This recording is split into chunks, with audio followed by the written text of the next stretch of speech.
నమస్తే, welcome to Sakshi sports.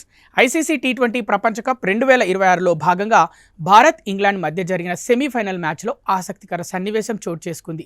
గురువారం ముంబైలోని వాంఖేడే మైదానం వేదికగా ఉత్కంఠగా సాగిన ఈ మ్యాచ్లో టీమిండియా 7 పరుగుల తేడాతో విజయం సాధించింది. అయితే ఈ మ్యాచ్కు అతిరథ మహారథులంతా హాజరయ్యారు. భారత క్రికెట్ దిగ్గజం సచిన్ టెండూల్కర్ తనయుడు అర్జున్ టెండూల్కర్ పెళ్లికి హాజరైన ప్రముఖులు రాత్రి వాంఖేడే మైదానంలో మ్యాచ్ను ఆస్వాదించారు. టీమిండియా మాజీ కెప్టెన్ మహేంద్ర సింగ్ ధోనితో పాటు hit man Rohit Sharma, business tycoon Ambani కుటుంబం, బాలీవుడ్ సినీ తారలు, మాజీ క్రికెటర్లు, మహారాష్ట్ర ముఖ్యమంత్రి దేవేంద్ర ఫడ్నవీస్తో పాటు అధికార యంత్రాంగం మొత్తం ఈ మ్యాచ్కు హాజరైంది. పరుగుల వరద పారిన ఈ మ్యాచ్ అభిమానులను ఉక్కిరి బిక్కిరి చేసింది.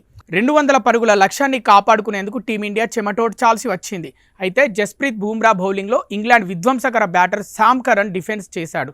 బంతి పిచ్ అయ్యి గాల్లోకి లేవగా బూమ్రా ఫాలో త్రూలో అందుకున్నాడు. ఇది క్యాచ్ అని పొరబడిన సాక్షి సింగ్ ఎగిరి గంతేసింది. వెనకాలే ఉన్న ధోని అది అవుట్ కాదే కూర్చో అని మందలించాడు. దీంతో అవుట్ కాదా అని సాక్షి సింగ్ దిగాలుగా ఎక్స్ప్రెషన్స్ ఇచ్చి సైలెంట్గా కూర్చుంది. పక్కనే ఉన్న అంబానీ కోడలు రాధికా మర్చెంట్ నవ్వు ఆపుకోలేకపోయింది. ప్రస్తుతం ఇందుకు సంబంధించిన వీడియో నెట్టింట వైరల్గా మారింది.